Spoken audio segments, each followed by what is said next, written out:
Dawn Zehren has been in our Floyd Wickman family for many, many years. She is such a giver and has always been that way. She's got some incredible talents. She's an actor. She's a crafter. She's even officiated at weddings. But the way that I met Dawn the first time was when she was selling real estate and took a Floyd Wickman program. And that program revolutionized her career. She became very, very successful as a second-generation realtor, no less. And since then has become a Floyd Wickman trainer, teaching the program and coaching our squared teams. And it's that reason that I wanted to interview Dawn Zehren. I wanted to ask her what it's like to be a coach and what she's learned, especially in view of the pandemic, being a coach. So Dawn Zehren, welcome to Coach's Corner here, our interview with the Floyd Wickman team coaches. Well, thanks for having me, Mary. Yeah. Well, I am just curious. I've set the stage for us. Tell us a little bit about your relationship with Floyd Wickman. I met Floyd before taking any Wickman class, before meeting you, and before attending any Wickman event.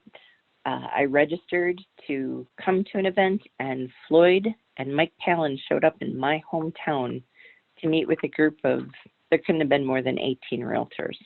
They took time out of their schedule and did that, and I couldn't understand why he did that. We'd already signed up. We already paid. And I asked him, standing about 2 feet away from him, asked him, looking him straight in the eye, "We're already coming. Why are you here?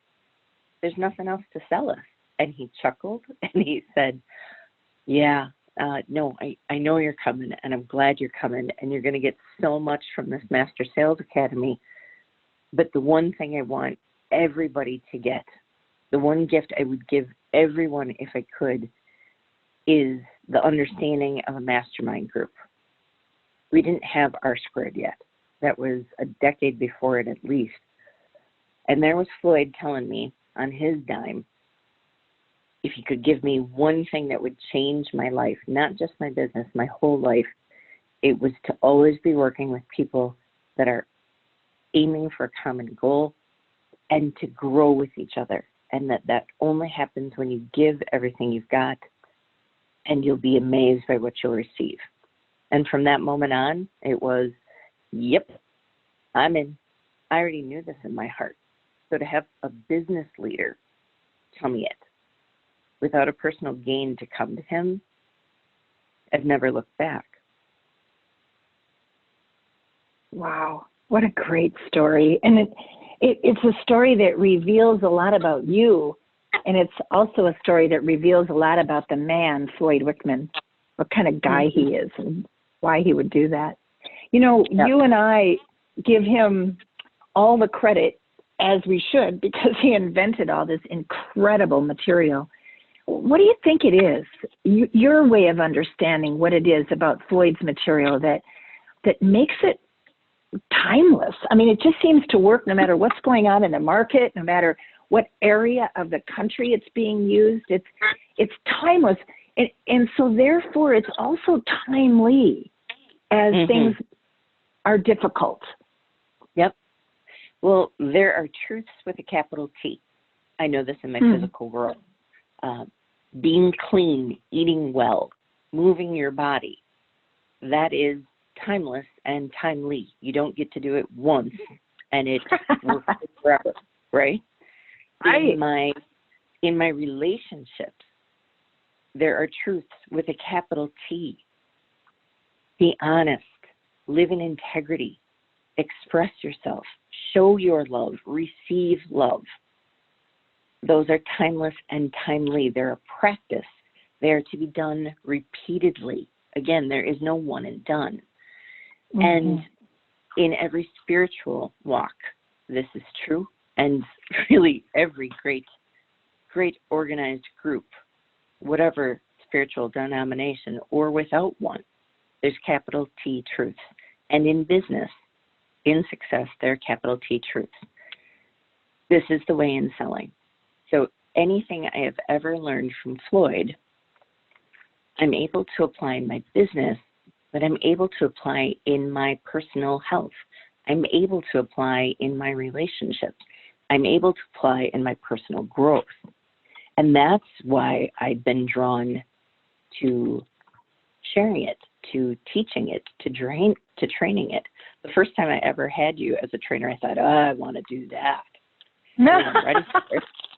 I wasn't ready for it then, but I want to do that. And this is a message that speaks to me. And so to walk around with the statement we claim, we are Floyd, it's because it's the message, and this is the man who put this material together. Yep. I want to do this.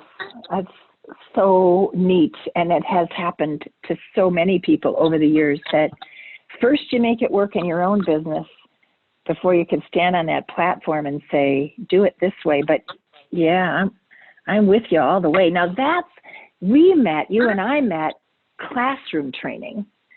Right. So how is coaching different from classroom training? Oh, it is a deeper relationship. So classroom training, this is where you build your foundation. Classroom training, this is where you get the guts. This is the timely and timeless. And coaching each week is the practice of that, the refreshing of it, the honing of these skills, the diving deeper. And we have people who have yet to take one of our classroom events with us who come into coaching. And you're still able to go through because, like I said, everything you're learning is a capital T truth, not sometimes this applies. To coaching, there's a collective group and a Wickman trainer leading the call. I had been part of MasterMind Groups as an agent before we had R squared. Mm-hmm. And challenge was if you get 3, 5, 8 realtors together, you've got that many strong personalities. Most any one of those could direct a group, could gather a group, could lead a group. Realtors are leaders. Mm-hmm. Problem is, the person who's leading the group, they're not getting the benefit of receiving in the group. There's a responsibility that keeps them at a different space. And so even when we would rotate who led the call, mm-hmm. it was a challenge to receive at that level. So having the trainer there to lead and direct, all that responsibility is taken off. And for some of our agents, it feels like the one time during the week in their business that they take the yoke of responsibility off their shoulders. Oh, yeah. They get to refuel and fill up their own well because you can't give what you don't have. Mm-hmm. And this is their time to be served. This is and they're serving others while they're doing it. But the responsibility of leadership is set down for a little bit. And they get to really swim in what we're doing. Do you think everyone needs coaching? Not everyone should join coaching. I believe everyone needs accountability. Everyone benefits from a structure of support. And there's different types of coaching. Yeah. I believe everyone benefits from a structure of support. And if this structure is the right one, boy, what I've seen people do with R squared coaching, I've watched them not just increase their business. I've watched people improve their marriages. I've watched people as they've gotten healthier. I have a student who lost a substantial amount of weight, improved his marriage, improved his relationships within his work, changed the way he was managing things. his life is just so much better. And he's not a singular example of this. We have people come back time and time again and say, whew, I didn't really realize it while I was in it. But now that I'm looking back a year or two, I really attribute this growth to being in that structure of support. What do you think? What do you think you think it's the other people? What is it that makes our squared coaching work? I mean, for those of you that are not in our squared, we start with high accountability. You report your numbers. Your coach tells you where you're at, if you're on track, behind, even, maybe says something encouraging or challenges you. And then the remainder of the call is sharing techniques and asking for help solving problems, getting problems out of the way. So what do you think it is about, because do you think everybody needs accountability? Does everybody have problems? Is there some universal truth, or is it, why does it work? I think if you are breathing, you have challenges. You've got problems. I don't know anyone who's without one in any realm. And the good news is we are problem-solving creatures. This is it. We manage beautifully when we've got a way to go through it, and going through it together takes off so much pressure. So we start with accountability, and then we go to problem solving, and we go to sharing what's working in our world. Every strong business leader I've ever read something about or heard an interview or whatever they put out there about their success, they have two things in common. They know their numbers and where they're going. It's never by the seat of the pants.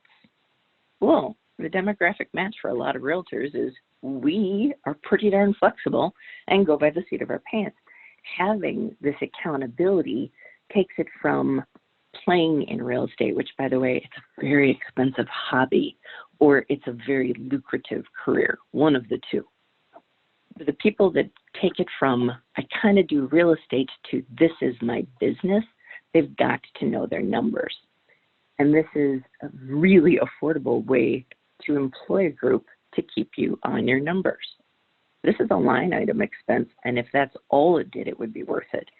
But it does more. The second half that I've heard every successful entrepreneur and business owner discuss has been that they don't do it alone. They couldn't do it alone. Henry Ford didn't do it alone. Edison didn't do it alone. There was an entire slew of people at Menlo Park working on problem solving together. Napoleon Hill tells us this. Every group tells us this.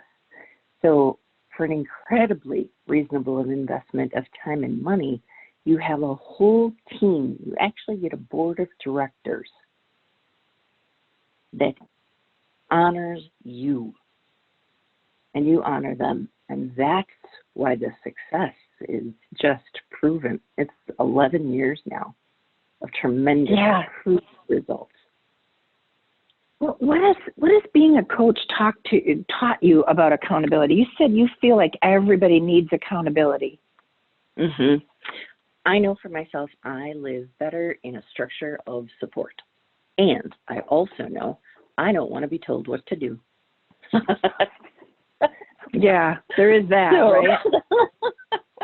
So structure of support doesn't mean you do what everyone else says. A structure of support doesn't mean you don't have flexibility or creativity. A structure of support means you know what you're responsible to do, you're able to meet your commitments, and you have support along the way. That's a great way of putting it. So what do you like the most about being a real estate coach?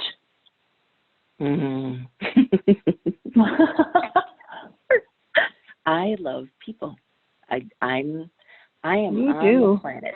Yeah, I am on the planet to help people recognize how amazing they are and to support them in the belief that they can really create anything they want. to doing this work as a real estate coach, I've walked this path. I know this route. I know this teaching. I know these answers.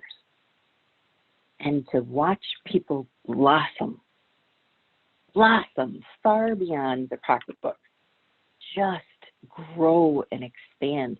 And as I'm saying this, I'm thinking of multiple different people just passing through my mind's eye of where they started and where they've gone.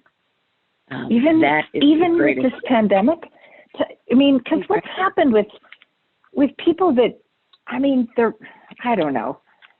There's an awful lot of agents through this pandemic that have just kind of hung back and said, no, we're going to just wait it out. We'll take a bunch of listings when this is all over. Are you finding that your coaching students are working through the pandemic? I do not know a single agent who hasn't had a challenge with the pandemic. Let me say that plainly. Everybody has had a challenge with the pandemic. And people on the calls have come back and said, I'm so grateful for this call because I need some consistency. I need a group I can resource. I need to be a gift myself. Every Friday, they get to be a gift as well as receive them. So through the pandemic, we're hearing comments of, I am kind of hanging back, and I would be much further behind if it wasn't for this group. And I'm getting myself reset and recharged. We've got people who never really slipped much in their business. They had to reform how they were going to do it. But they've consistently been putting transactions together, serving their buyers and sellers. Now, some communities, the restraints were pretty profound. Yeah. Everyone had a different environment.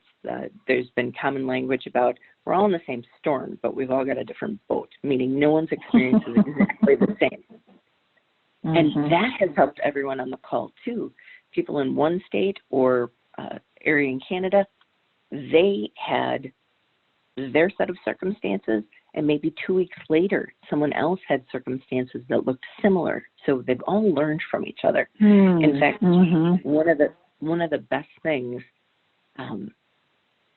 listings are the name of the game. Truth with a capital T, right? You're going to succeed in real estate. Doesn't matter what the marketplace is, doesn't matter what our global health situation is, doesn't matter the interest rates. If you're going to succeed in real estate, you've got to have listings, period. Well, we do it differently now. Ooh, that can make a veteran feel like a rookie all over again. How am I going to do this via Zoom or a Facebook Live message or any other electronic route? Yeah, with an R-squared group, you come to the call and you get all those answers, and you've got a team of people willing to connect and support. One of our agents, she set up a virtual listing appointment for the very next day. And before that, another agent from our team said, yeah, I'll role play with you. Hook me up on Zoom. We'll go through it. You can practice the route. We did a refresh of what the process is. She came back. She had such confidence. She didn't have a signed agreement that day, but she got one later. And she now has the confidence that everyone else is hoping to build. She's weeks ahead of the curve. She's flattened her business pain curve. I love that. When you're hearing about flattening the curve, that's not what we were thinking about. That's very cool. Yeah. That's very cool. And flattening that pain and pressure flattens the pain and pressure within your household. It flattens the pain and pressure within your finances. Yeah, I'm so grateful to be coaching people right now. There's never been a more important time for it. You know what has amazed me, Dawn, is the number of people that have joined our square just in the last 30 days. Because, you would think during a pandemic, people would be saying, oh, cut my expenses, I got to pull back. But we've had a number of people that have reached out and said, no, this is the time I need to invest in myself to keep my momentum going. Right. It'd be like saying, well, I want to be really healthy and I want to make sure I don't wither away. I'm never going to go to the grocery store or eat again. No, you have to invest. Yeah. Yeah, it's a really good point. It's a really good point. This has been so much fun. Did you have anything you wanted to say in closing at all? I'm so grateful that you took the opportunity to do this with me. Thank you. I was so excited to have the people that read our newsletter have a chance to get to know you. Well, thank you. And in closing, I do have one piece. It is this. Suffering is optional. We can't control what goes on around us. Floyd says it this way. You can't control the economy, but you can control your economy. And what that comes down to is suffering is optional. There's an exchange for everything, but you don't have to suffer it. And people who right now are done suffering the pain of, I got to work and I haven't been, or it's not going fast enough, or boy, I need some help. Quit suffering. Come on. Get in this boat. This boat knows how to weather every storm. So I'm looking forward to continuing to surf. Boy, that is the truth. Weathering the storm together. I love it. Thank you, Dawn. It was just a pleasure. Thanks, I know. Mary.